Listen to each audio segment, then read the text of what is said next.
you have your book Bible, your Google Bible, whichever version of the Bible you have, you are welcomed to follow along. And if you don't know where to find the book of James, the book of James is right behind the book of the Hebrews.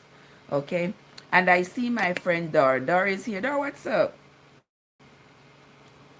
How are you doing, my dear? Good to see you. Happy Wednesday morning to you. Welcome.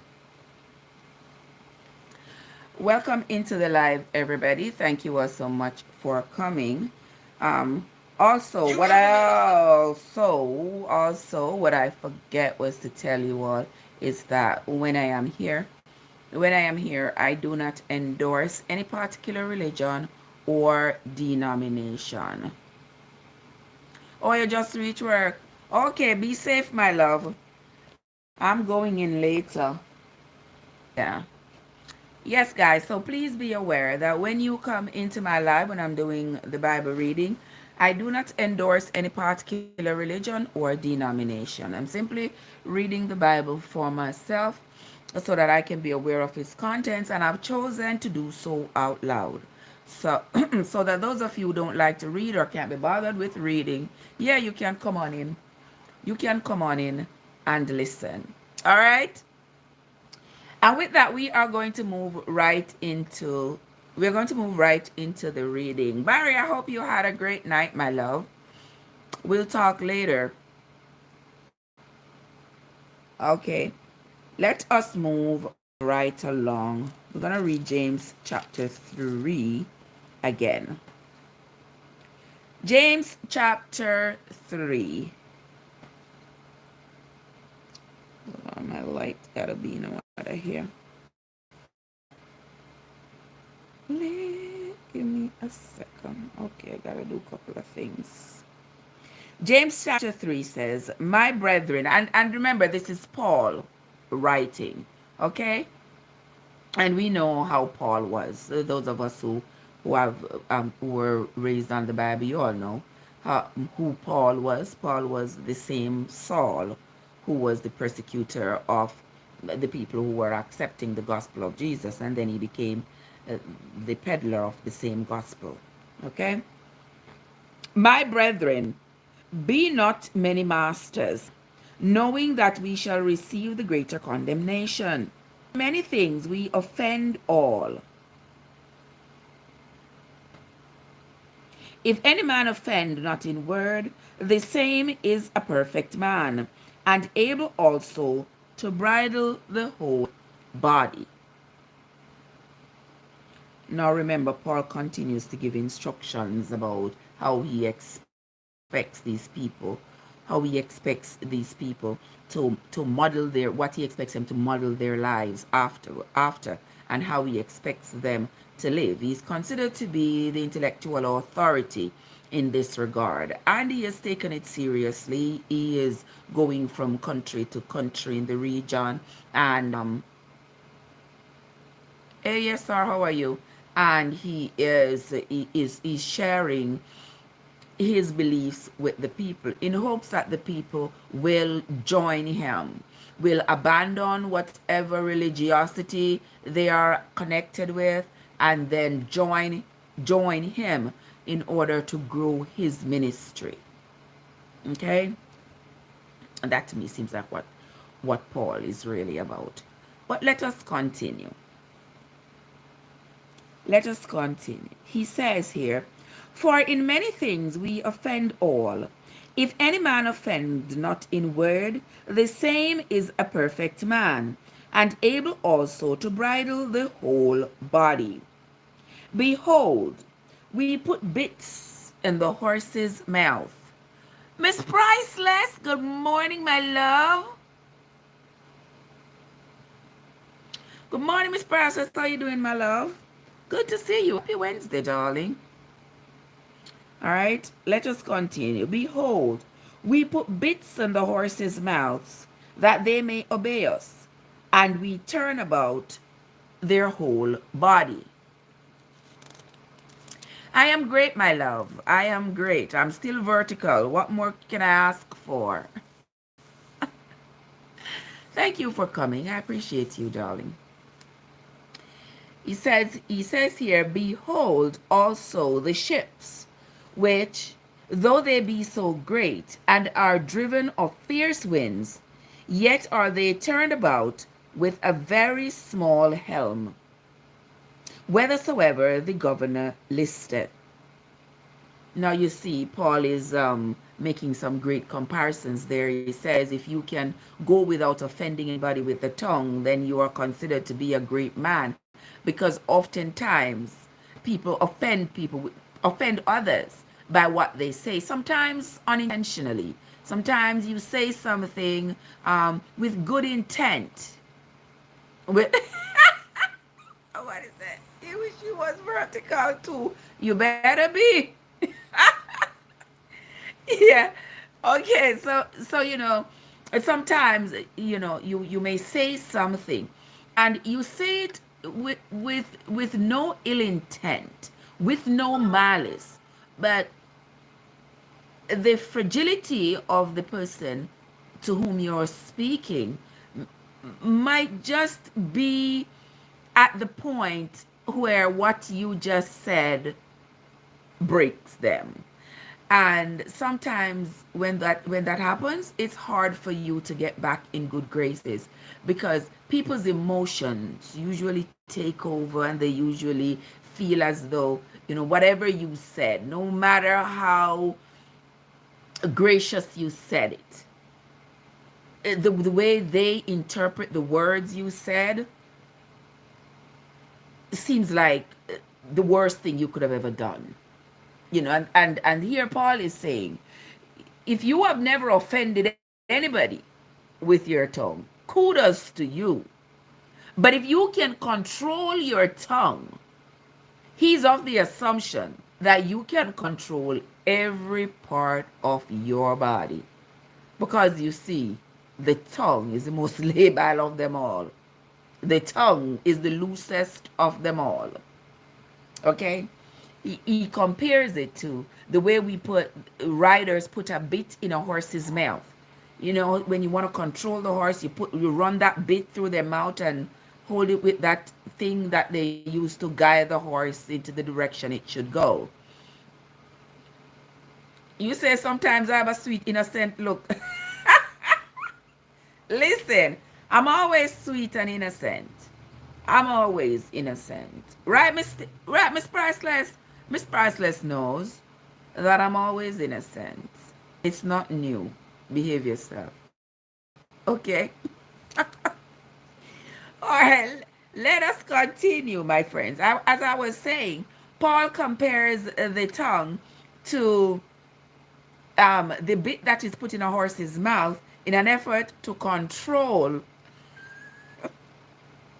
the horse. He also compares it to a big ship, where a little steering on the ship helps to guide this big ship over raging waters and through storms. Okay? Let us continue. He says, even so, in verse 4, he says, behold also the ships, which, though they be so great, and are driven of fierce winds, yet are they turned about with a very small helm, whithersoever the governor listeth. Even so, the tongue is a little member, and boasts great things. The tongue is a little member, and boasts great things. Behold, how great a matter a little fire kindles. With some, good morning. Watch us. With some if you turn on the light, because God said let there be light. There is the light, Winsome. You're not seeing it. Me tell you say the light no good in this room here. Alright, tell me if that is any better. Why Winsome you just come out at me so early in the morning, man? Eh? Why you come out at me so early, sis? Cheese and peas. I true, because me I see the shadow behind me, right? You see that? Me I see the shadow behind me. Me tell you, I need to go buy another ring light because my ring light suddenly went kaput. And no matter what I do, it's not coming back on. So unless I'm doing the live like in the daylight when the lights are coming through back there, me not gonna because me turn on the light, but and I don't need to change my bulbs. I don't use brighter lights. I usually use the ring lights. I'm probably just gonna have to get me another one. Trevor, good morning, my love. How are you doing? Good to see you. Goodwin. How are you, Godwin? Goodwin, however you pronounce your name. Good to see you, my love. When some say God said there let there be light, I'm in a darkness. So never hear this. But when some you come after me good this morning, man. How you doing? Happy Wednesday, sweetheart. We are reading James chapter 3. We're going to read chapters 3, 4, and 5 this morning. But I'm rereading chapter 3. Remember we read it yesterday? And we're going to read it again today. Because it will take us right on over into chapter 4. Right, Barry?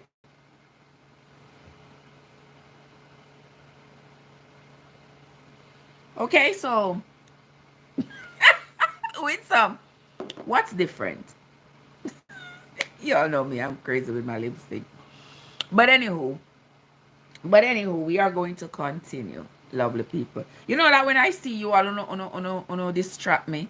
But me love it. It's beautiful distraction whenever I see y'all. Yeah. Okay. Let us continue, guys. For those of you who are just coming, if you don't know where you're at, you are on the channel of Trev from Trevessence. You're on the page from Trev from Trevessence. Yes.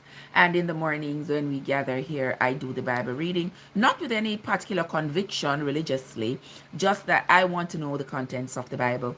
And so I've chosen to read it on my own, and I've chosen to do it out loud so that those of you out there in the virtual land who would love to also read the Bible. But Angie, what's up? Good morning, my love. You know, those of you out there in virtual land who would also love to read the Bible, but you can't be bothered. It's too long, it's too boring, it's too confusing, it's too this, that, the other, and 10 thirds. I am here. That's why I am here. So I read it so you don't have to. All right? You are welcome though to follow along. You are welcome though to follow along. And since you don't want to read it for yourself, when I read it and I interpret it, you got to go with what I say. All right? If you want to go by something else, you got to go read it yourself. Right with some? Me know say you tell AG something about me, but him tell me back. Say AG a old fridge. Yeah, you tell him something about me, go tell me. Yeah? I want him divorce me 10 times. He still gonna tell me. He gonna tell me, Trev, you know when some say about you? Mm-hmm. Mm-hmm. He gonna tell me. Yes, guys. So this morning we are reading from the book of James. We're reading James chapters 3, 4, and 5. So if you got, oh, what is my feet? If you got a book Bible or a Google Bible, you are welcome to join us. All right? Let us move right along. We are on to chapter 3 and verse 5. He says, even so, the tongue is a little member and boasts great things. Behold, how great a matter a little fire kindles. And the tongue is a fire, a world of iniquity. So is the tongue among our members, that defiles the whole body and sets on fire the course of nature, and it is set on fire of hell. You see, this is how Paul describes the tongue. And we know that it is true. Because this tongue here, when they say the power of life and death in the tongue, they weren't lying. Because trust me, this tongue here can cause people's deaths. Just one swipe of it. It's stronger than a pen. Mhm. One swipe of the tongue and can cause people's lives to change significantly. But let us continue. He says here in verse 7, for every kind of beasts, and of birds, and of serpents, and of things in the sea is tamed, and hath been tamed of mankind. But the tongue, can no man tame. It is an unruly evil, full of deadly poison. Therewith bless we God, even the Father, and therewith curse we men, which are made after this multitude of God. You hear? Hear what Paul say? The tongue, it is full of so much evil. Because with this same tongue, you can use it to praise God, and use the same tongue to curse your neighbor, to curse somebody you don't like on the internet. You use the same tongue to curse somebody who upset you. And that is true. It is not like he's saying something that is not true. It is true. But what else we going to use? What else we going to use? Because, as he says, the tongue is the most powerful part of the body. Of course, yes. It is with my tongue that I'm going to communicate with you. And if I'm going to communicate good deeds or blessings to you, it is with my tongue that I'm going to do it. And if I'm going to communicate something completely opposite to you, it is with my tongue I'm going to do it. Because there's no other part of the body that's going to work as the tongue is going to work. No pun intended, but, y'all know what I mean when I say that. Me see y'all laugh. Where y'all laugh? But that wasn't meant to. Listen, behave yourself. Behave yourself. Behave yourself. Behave yourself. We are reading the Bible. No shenanigans this morning, all right? Let us move right along. He says, out of the same mouth proceeds blessing and curse. My brethren, these things ought not to be so. I don't know how you are going, how is it not to be so? Because, as I said before, what other part of your body can you use as you can use your tongue? None. You don't have to use a weapon to kill a man. Let me tell you, you don't have to use a weapon. Your tongue, the tongue is capable of bringing forth life and causing death. But let us continue here. Paul goes on to say, doth a fountain send forth at the same place sweet water and bitter? Can the fig tree, my brethren, bear olive berries? Either can a vine bear figs. So can no fountain both yield salt water and fresh water. What Paul is saying here, guys, Paul is basically saying, he don't think the tongue is supposed to bring forth blessings and curse. We must determine what we're going to use our tongue for and not use it for both. But my point still remain, like, which other part of your body you're going to use like you're going to use your tongue? What other part of your body? I mean, I can use my hand to lift up something, and I can also use my toes to lift up something. There's no other part of the body that has the dexterity as the tongue. But he's saying it should not be so, because vines don't bear figs, and you can't get sweet water where you get bitter water. And even though he's, parably speaking, I don't see where the two go together. But who am I? Oh, all things Miss Priceless. Miss Priceless, you going on your live now? I don't know that days now. I don't see my iPad. Wonder where it is.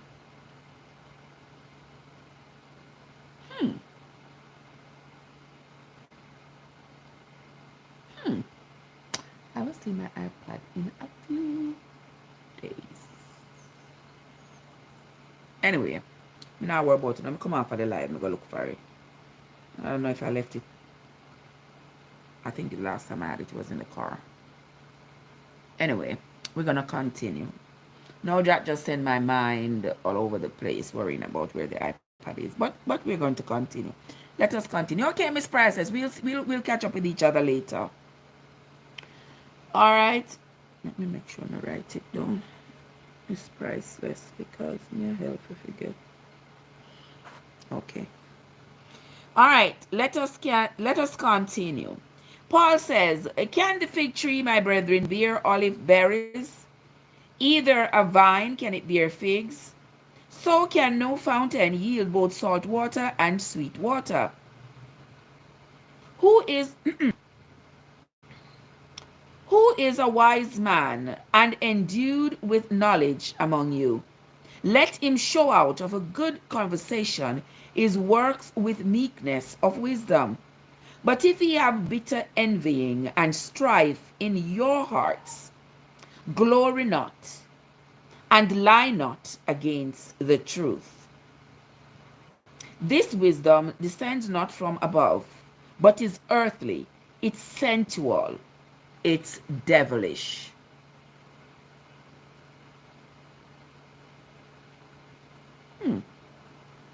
This wisdom, does he mean the wisdom that he is sharing with the people? He says it does not descend from above. It's earthly, it's sensual, it's devilish. Let's rewind. Let's rewind. We are going to read that part again. Paul says, "But the tongue can no man tame. It is an unruly evil, full of deadly poison. With it we bless God and even the Father, and with it we curse men which are made after the similitude of God. Out of the same mouth proceeds blessing and cursing. My brethren, these things ought not be so. Does a fountain send forth out some place sweet water and bitter water? Can the fig tree, my brethren, bear olive berries? Either can a vine bear figs.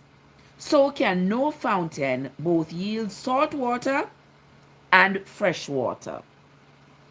Who is a wise man and endued with knowledge among you? Let him show out of a good conversation his works with meekness of wisdom.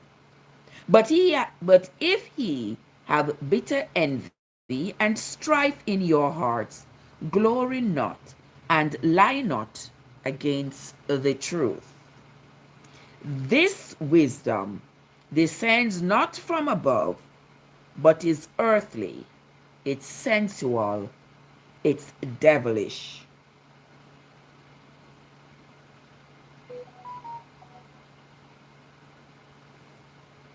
For where envying and strife is, there is confusion and every evil work.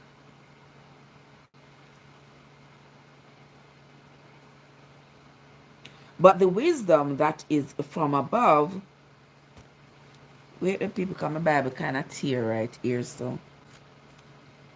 But the wisdom that is from above is first pure, then peaceable, gentle, and easy to be entreated, full of mercy and good fruits, without partiality and without hypocrisy. And the fruit of righteousness is sown in peace of them that makes peace. All right. There ends the reading of James chapter 3, where Paul is talking about the power of the tongue.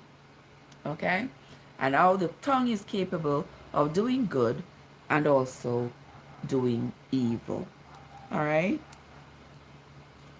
We're going to move right along into chapter 4. All right? Chapter 4 says, "From whence come wars and fightings among you? Come they not hence, even of the lust that war in your members? He lust and have not. He kill and desire to have, and cannot obtain. He fight and war, yet he have not, because he acts not." What Paul just said is so. Let's read that again. Welcome into the live, guys. Welcome into the live. If you're just coming, this morning we are on to the book of James. We have actually just finished reading James chapter 3. We are on to James chapter 4. Paul says, "From whence come war and fightings among you?" That means, where does war and fighting come from among you? "Come they not here, even of your lust that war in your members?" Come they not here, even of your lusts that war, even of your lusts that war in your members? All right. Don't they come from your lust that war in your members? Something missing there, so something all right there, so. I try to say it as many different ways as I can, and pause even where there is no comma, and comma where there is comma, just to see if I can decipher it. But I'm not sure what that says. But we're gonna read it. That burdensome right now. "From where does your wars come? Don't they come even from your lusts that war in your members?" I don't know. "Ye lust," it means you lust and have not. You kill and desire to have and cannot obtain. You fight and war, yet you have nothing because you ask not. Okay. My understanding of that is, um, what has caused you all to be going to war? You go to war because you have a lust, a desire for fighting for something, and you kill to get it, you fight to get it, but at the end of the day, you may not have gotten it because you did not ask for it. That's my interpretation. He says, because you did not ask. He says here in verse 3, says, you ask, excuse me, you ask and receive not, because you ask amiss, that he may consume it upon your lust. He adulterers and adulteresses, know ye not that the friendship of the world is enmity with God? Whoever therefore will be a friend of the world is the enemy of God.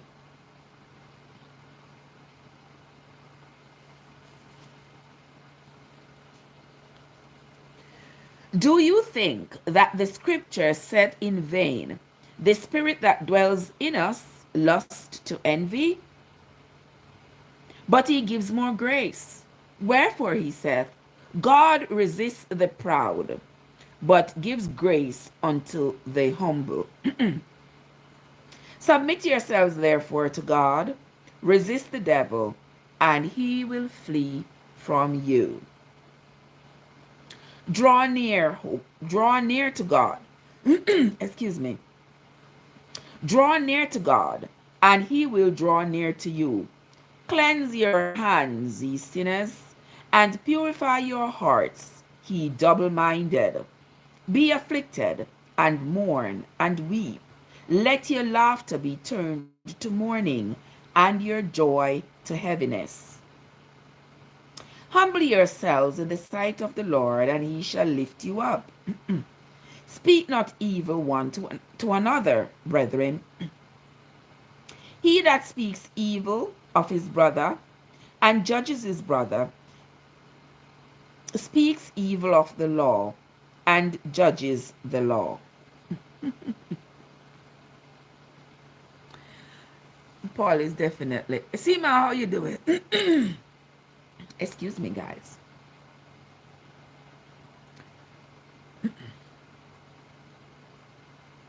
Too early for this.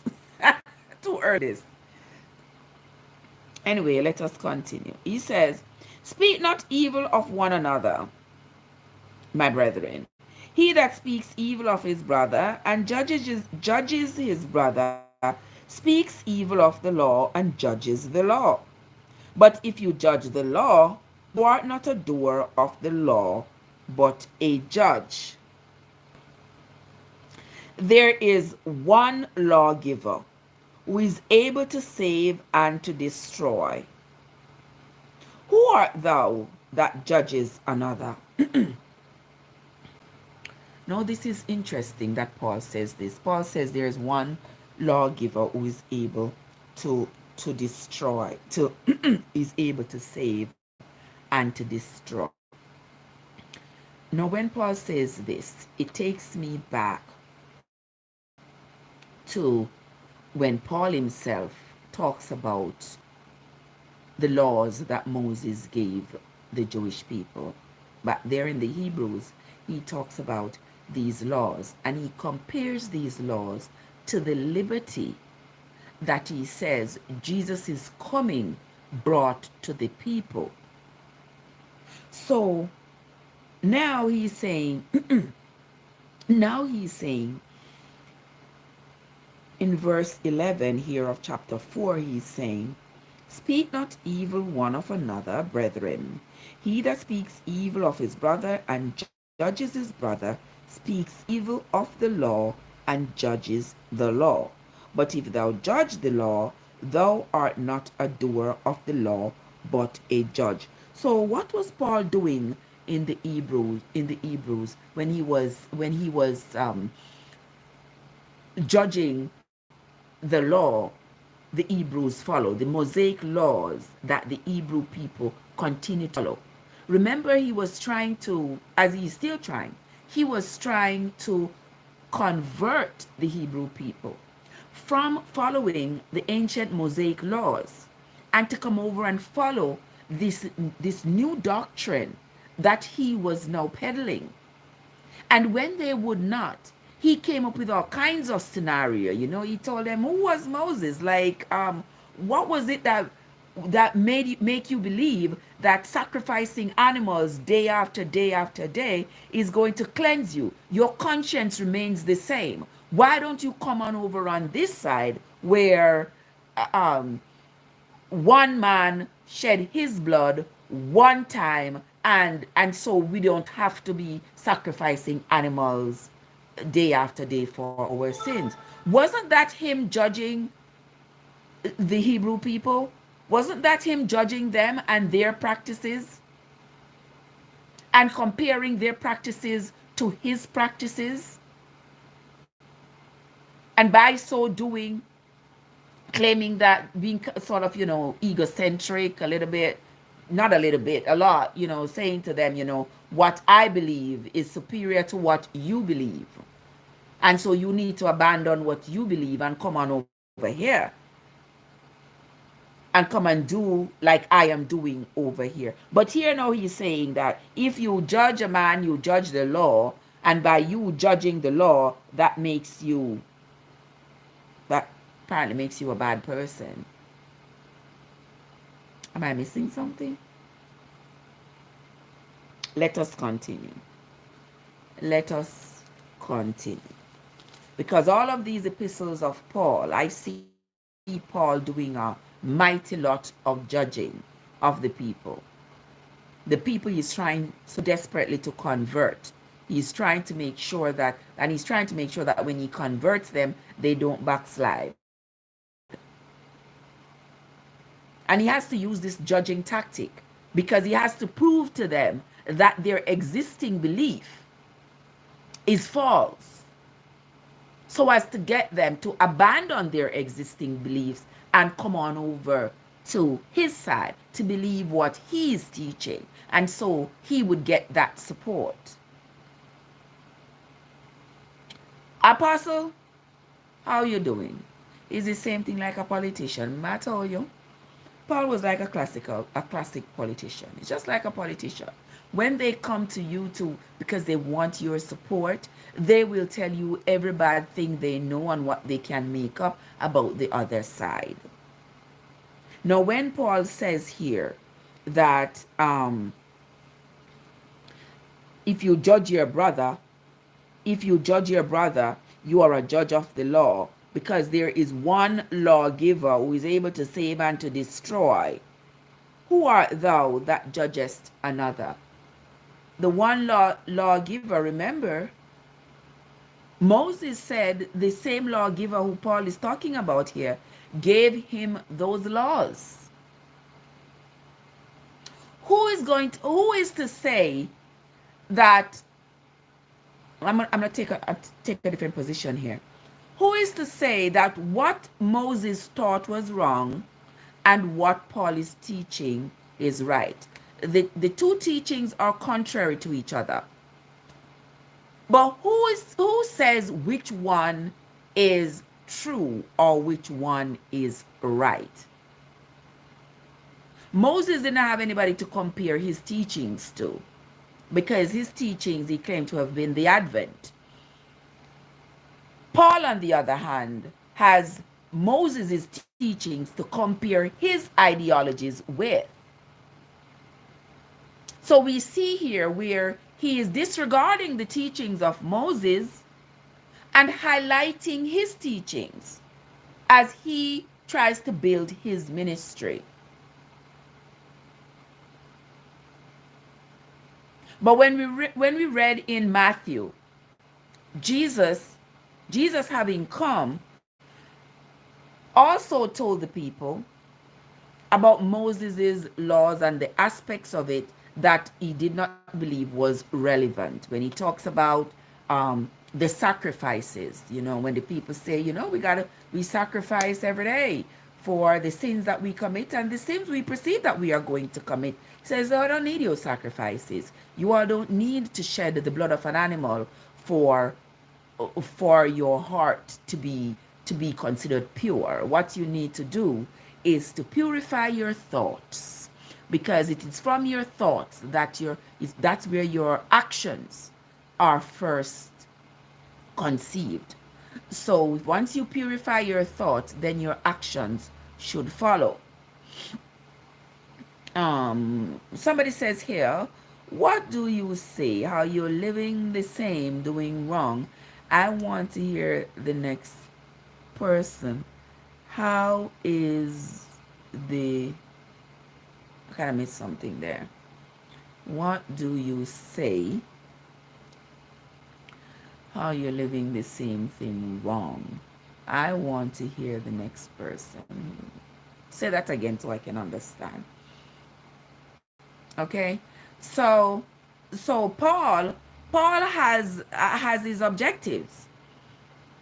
Paul wants to build his ministry, and Paul is saying to the people, what you all have believed based on the Mosaic laws is absolutely irrelevant. And this is sort of in line with what Jesus had told them. Remember they talked about the circumcision, it's part of their religion. It's part of their culture. It's something that they must do for every boy at 8 days old, because it was coming from Abraham. So they wanted to continue that tradition. And Jesus said, what I gotta do with your soul? What I gotta do with your soul? It might be a tradition, all right, but it has no relevance to say that if somebody does not do the circumcision, they are not worthy of some kind of heavenly reward. He says, what I want you to circumcise is your heart. Remove from your heart everything that is hateful and unkind and cruel and envious. Remove those things from your heart, and that will be circumcision enough. Mutilating a part of your body, it bears no weight. That's what he was saying to them. So right now, if you ask me, I saw these Hebrew people between a rock and a hard place, because it seems as though everybody is trying to tell them that their beliefs are not valid. Jesus came, Jesus told them, we don't want your circumcision. We don't want your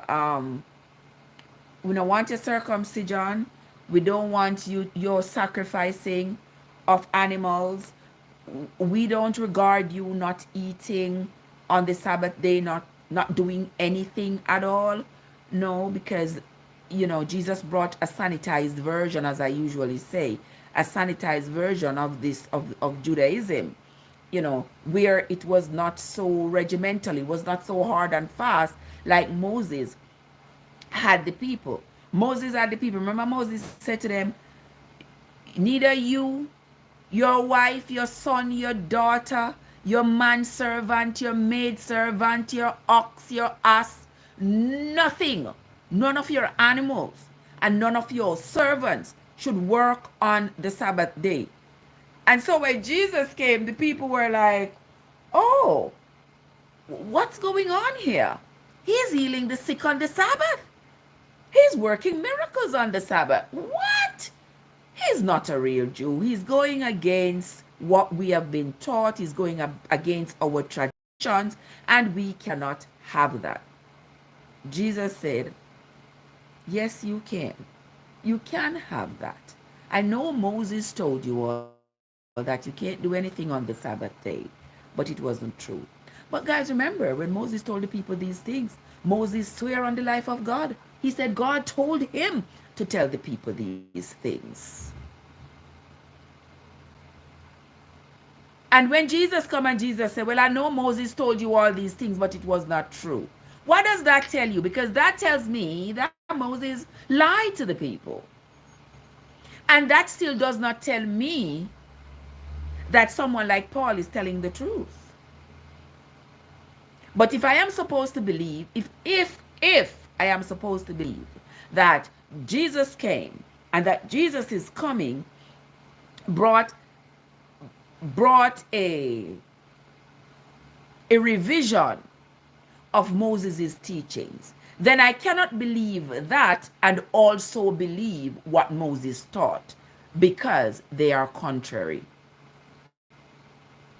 Because you can't believe the truthful version of something and the untruthful version at the same time. You can't believe both. That's not balance. That's not possible. Okay? The river don't flow down and flow back up at the same time. It can't be. It can't happen. It's not possible. And so for those of you who say to me, oh, anything that is written in the Bible, I believe it. Anything that is written in the Bible, I'm going with it. I say to you, it is clear that you have not read the Bible, so you don't understand the stories and how the stories are set in the Bible. You just living your life out of fear, because you believe that if you don't say you believe what is in the Bible, there's some kind of retribution that is going to take you. You are still living under that belief that, well, I was born and raised in a culture of quote unquote belief, and so I must say I believe, because if I don't say I believe, I'm going to face the error of the people around me and all of that. Well, if you read it for yourself, you would have reason to disbelieve. You would have reasons to have questions. So when people say that to me, I just dismiss them as, all right, you haven't read it for yourself, so you're just parroting something that somebody else has said. All right? Let us continue. Barry, you look like me wake you up out of your bed. Well, that's not a bad thing. Somebody needs to wake you up, one way or the other. But anywho, we are going to continue. We are going to continue with the reading. If you are on the tube and you have come in, I would appreciate if you hit that like button. If you are on the talk, I would appreciate the tap. Oh, that sounds nice. All right, so let us continue, my lovely people. Elias, I see you again. I saw you yesterday. Welcome into the live, Elias.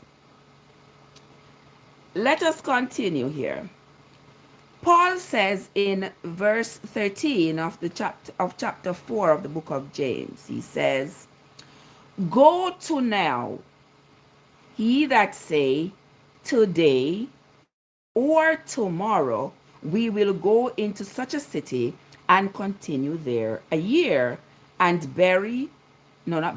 and buy and sell and get gain.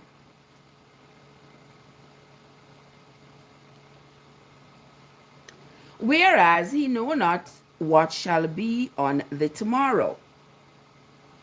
For what is your life? What is your life? It is like a vapor that appears for a little time and then vanishes away. For that he ought to say, if the Lord will, we will live and do this or do that. But now he rejoiced in your boastings. All such rejoicing is evil. Let's read that again. Paul says, go now. He that say today or tomorrow, we will go into such a city and continue there a year, and buy and sell and get gain. Whereas he know not what shall be on the tomorrow. For what is your life? Your life is like a vapor that appears for a little time and then it vanishes away. For that he ought to say, if the Lord will, we shall live and do this or do that. Yeah, Paul is saying that, well, that's what you should say. If it's the Lord's will, because you see, you don't control your life. Your life is like a vapor. He compares it to a vapor where you are here today and you're not here tomorrow. We are aware, you could be sitting here talking, laughing, joking, whatever, and then tomorrow, boof, you are gone. No warning, nothing. That's what Paul is talking about here. Our lives are like a vapor.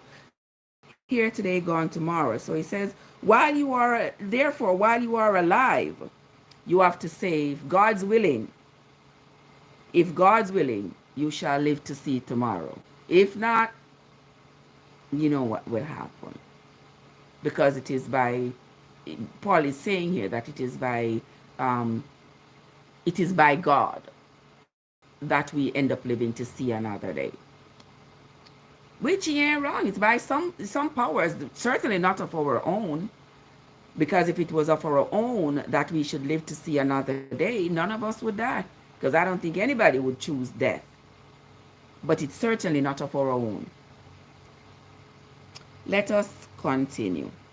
He says, for he ought to say, if the Lord will, we shall live, and to do this and to do this or to do that. But now he rejoiced in your boastings. All such rejoicing is evil. Therefore, to him that knows to do good and does it not, to him it is a sin.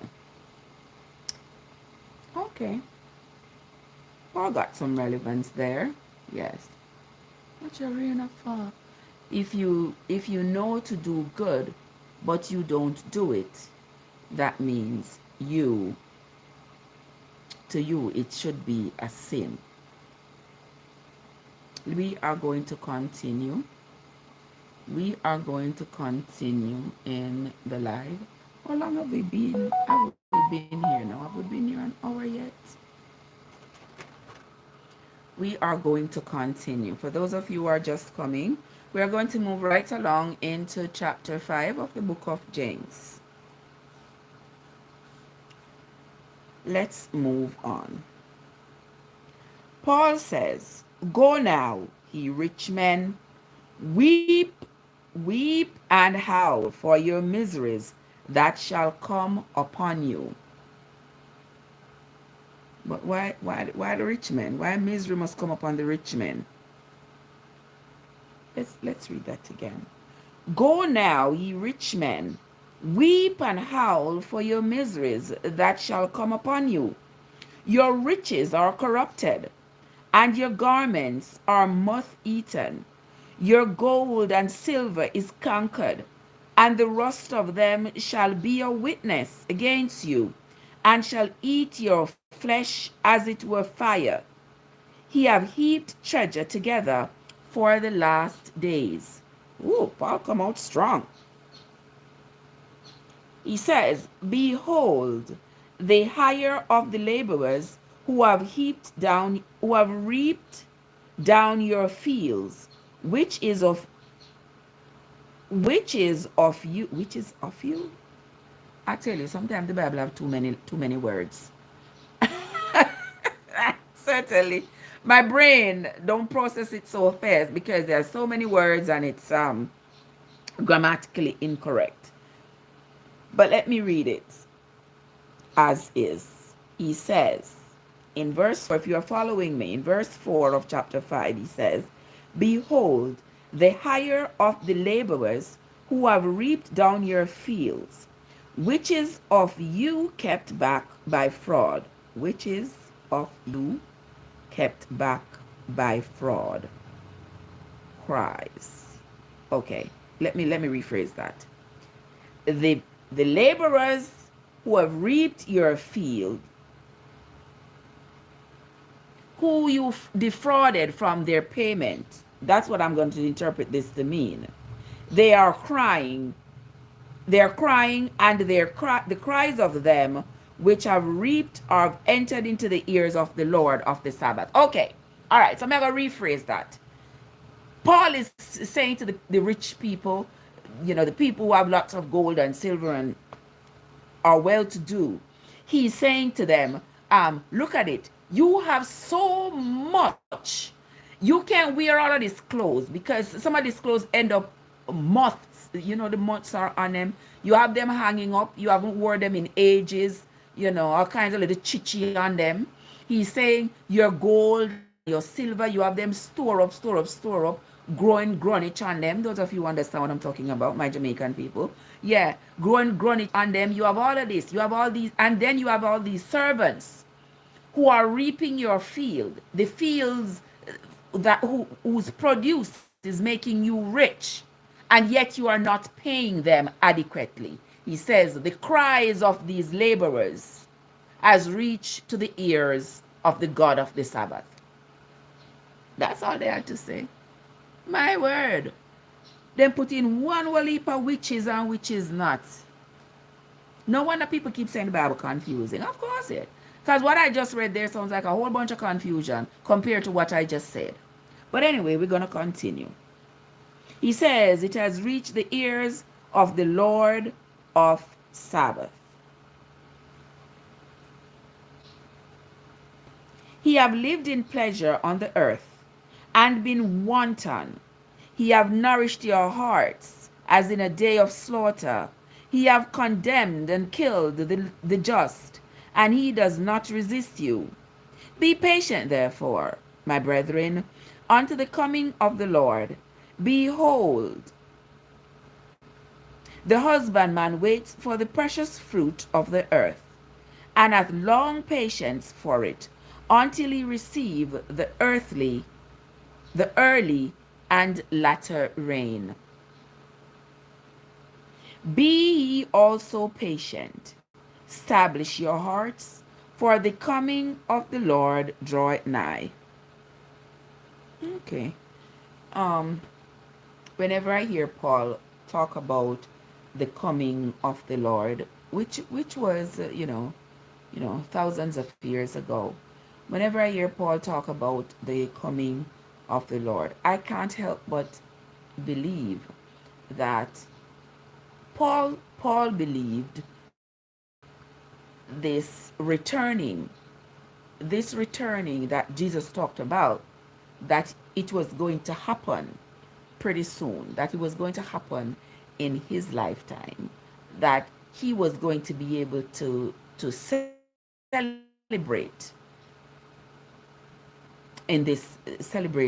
this event. I mean, I know somebody came up, I think yesterday, the day before, somebody was saying, you know what, well, remember that 1,000 years in our eyes is just like a day in God's eyes. And that to me is certainly a way to placate the people who have doubts, the people who, or the people who believe. Not those of us with doubts, but those who believe. It's a way to placate them, to say, you know what, listen. 1,000 years in in the sight of man is like a day in the sight of God. So these years that he's talking about, that Jesus was going to come back, and he still hasn't come back yet. Don't worry about it. One day he's going to come back.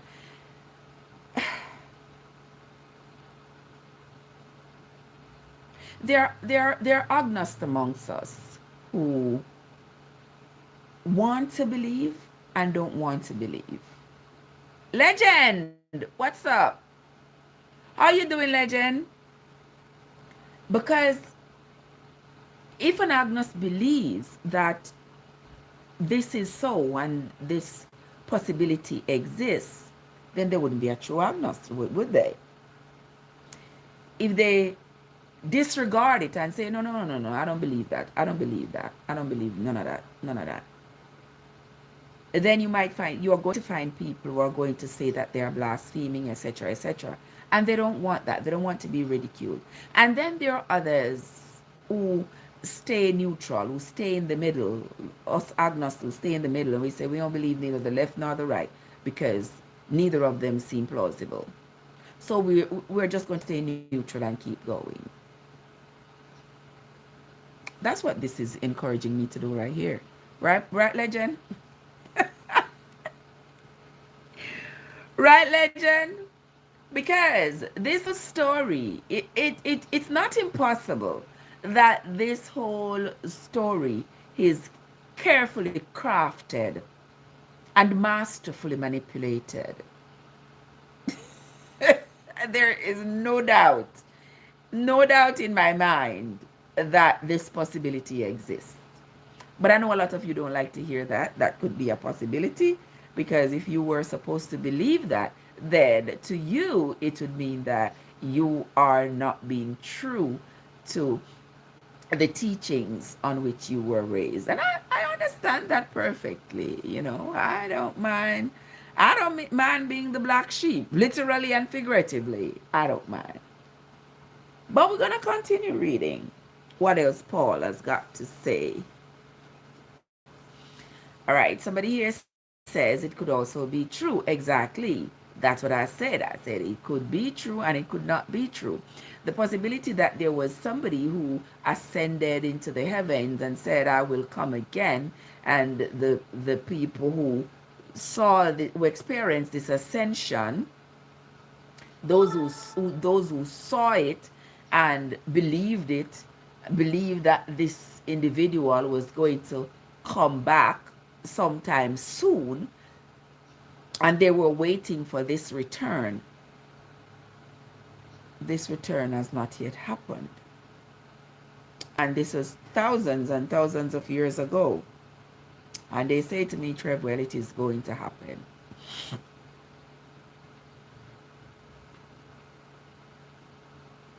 The same way you can believe is the same way I cannot. And I don't think I have any leverage against you to say why you should believe. And I sure know that you have none of me to say why I should not believe. Because there is absolutely no way for you to prove that this is true. And there's no way for me to prove that it is not. So I'm just gonna go on, continue embracing my agnosticism and keep it that way until somebody can prove me wrong. Somebody can prove to me that what they believe is irrefutably true. Okay? That's where we stand right now. But we're going to continue reading. We are going to continue reading. We are on to verse 9 of chapter 5 of the book of James. And Paul is the author here. He says, grudge not one against another, my brethren, lest ye be condemned. Behold, the judge stands before the door. Take, my brethren, the prophets, who have spoken in the name of the Lord, take them for an example of suffering, affliction, and of patience. Behold, we count them happy which endure. He have heard of the patience of Job, and have seen the end of the Lord, that the Lord is very pitiful and of tender mercy. But above all things, my brethren, swear not, neither by heaven, neither by the earth, neither by any other oath. But let your yea be yea, and your nay be nay, lest ye fall into condemnation. Is any among you afflicted? Let him pray. Is any merry? Let him sing psalms. Is any sick among you? Let him call for the elders of the church, and let them pray over him. Let them anoint him with oil in the name of the Lord.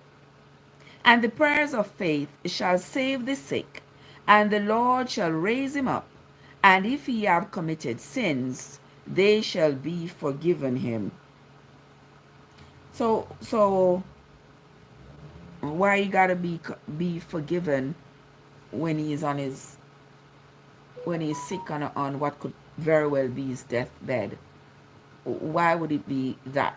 Why that would be the opportune time for him to be forgiven? Why wouldn't he have been forgiven if he's walking around able-bodied? I don't know. And the prayer of faith shall save the sick, and the Lord shall raise him up. And if he have committed sins, they shall be forgiven him. Confess your faults one to another, and pray one for another, that he may be healed. The effectual, fervent prayer of a righteous man avails much. Elias was a man subject to like passions as we are, and he prayed earnestly that it might not rain. And it did not rain on the earth for the space of 3 years and 6 months. Now, y'all remember we had read about that before. That was Elijah, right? Here in the New Testament, they refer to him as Elias, but it was Elijah. You know, they have that song, send me another Elijah to pray that prayer again. Oh, never hear that song there? And also send the rain. All right, so that's what that song is fashioned off of, from Elijah's prayer that there should be no rain, and there was no rain. Arnell, I see ya. Good morning. And there was no rain for 3 years and 6 months.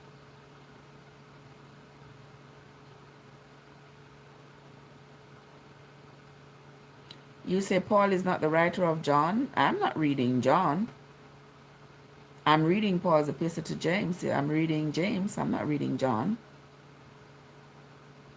Okay. So let us continue. He was talking, as I was saying, he was talking about Elijah, who had prayed for no rain, and it did not rain for 3 years and 6 months.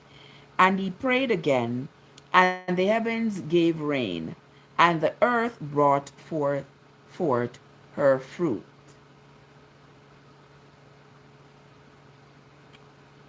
My friend here says John is the author of John. I am not reading the book of John as yet. I read the first. I read Saint John. I've already read Saint John, but I'm not reading John right now. The other John, that is, I think there's 2 Peters and 3 John somewhere around here, so in the Bible. Okay, so let's continue. We're reading the book of James, actually. We are on to verse 18 of chapter 5. He says, and he prayed again. This is Elias he's talking about, who is Elijah. And he prayed again, and the heaven gave rain, and the earth brought forth fruit. Brethren, if any of you do err from the truth, and one convert him, Let him know that he which converts the sinner from the error of his ways shall save a soul from death and shall hide a multitude of sins. All right.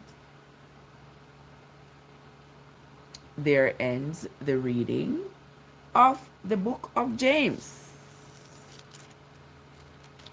the epistle of James. Hold on, let me look for something else.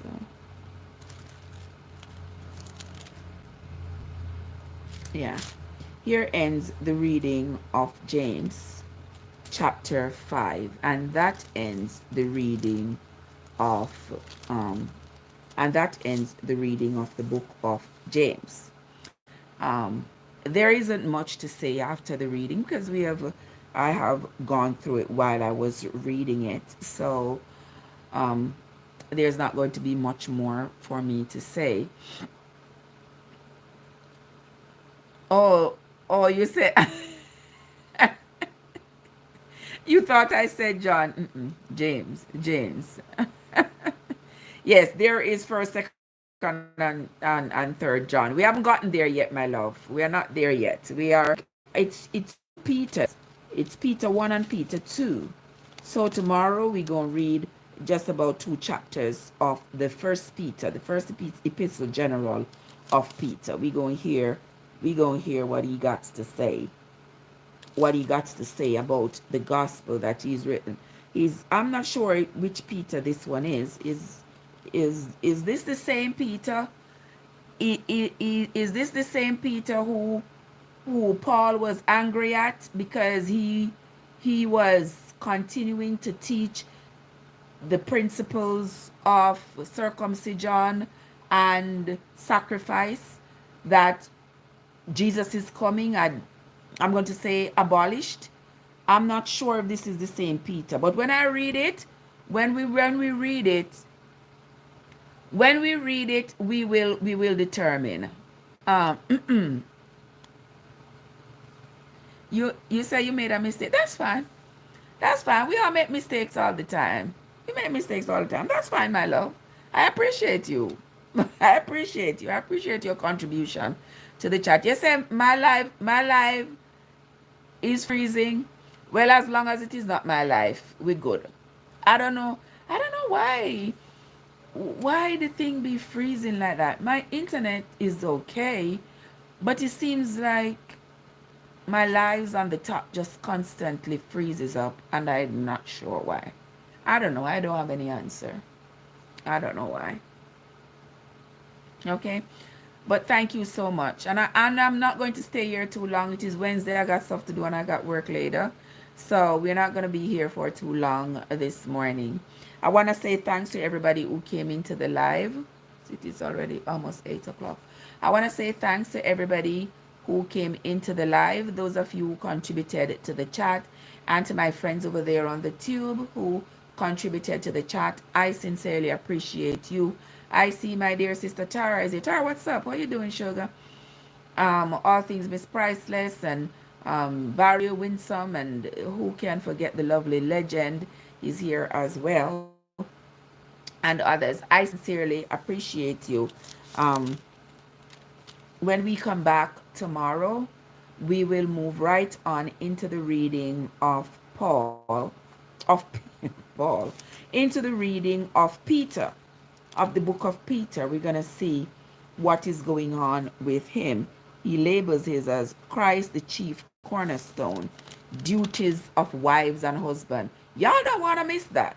If in this book of Peter here, they're going to be talking about the duties of wives and husbands.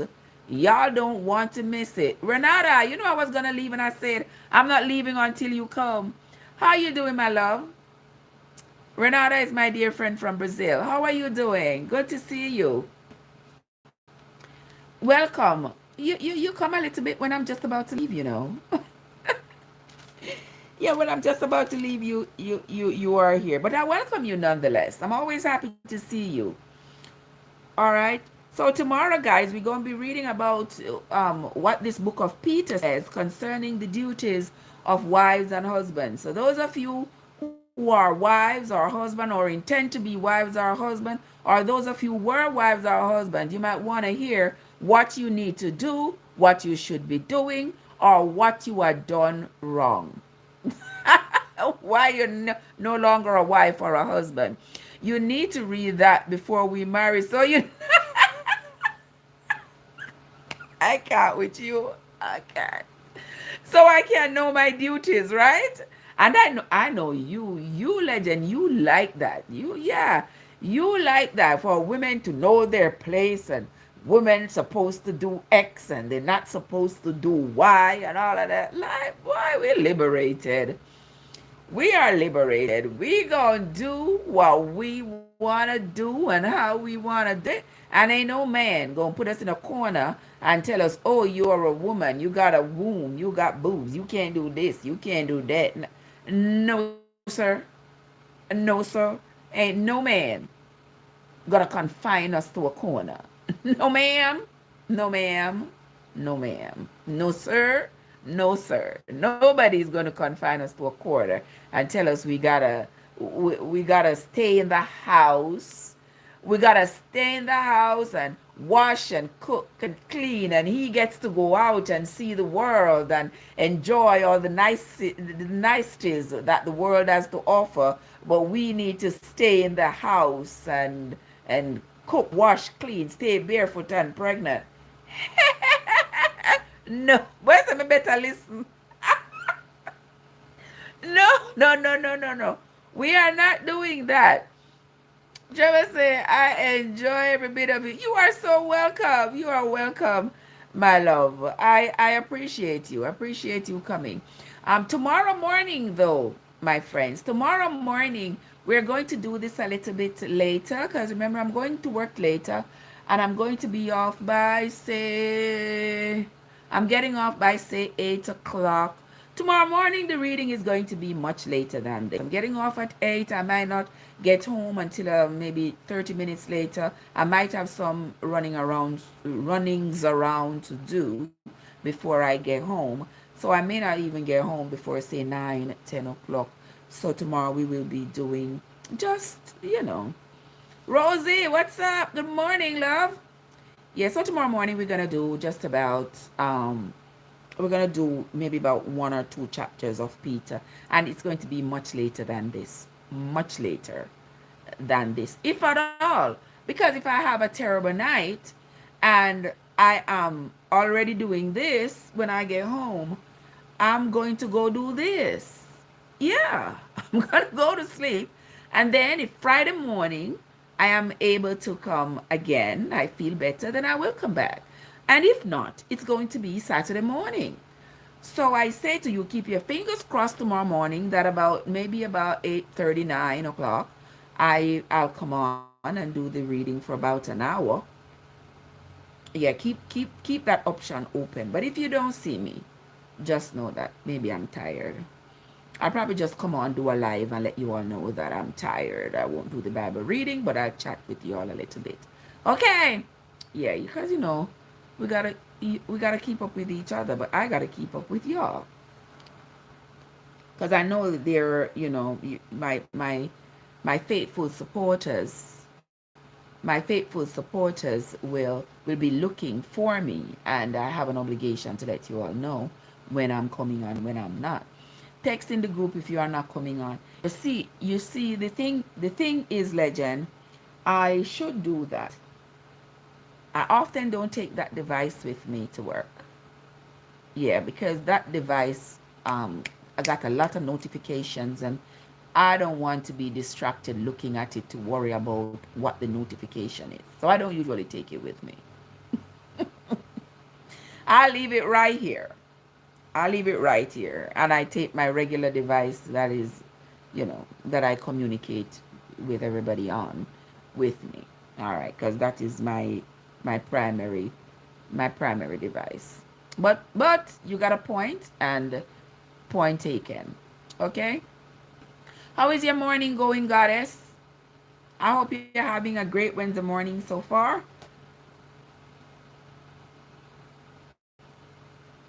All right, gentle people. we are going to call it quits right now. We have come to the end of this morning's reading. We have come to the end of this morning's live.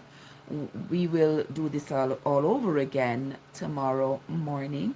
All right, once again, thanks to everybody who came in, everybody who hit the like button, everybody who tapped, and everybody who contributed to the chat. And just for you stopping by here, I sincerely appreciate you. All right, that's going to be it from me for this morning, my friends. Until next time, this is Trev from Trevessence, where your journey matters. Have yourselves a great day, everybody, and I'll see you all sometime later. See you later,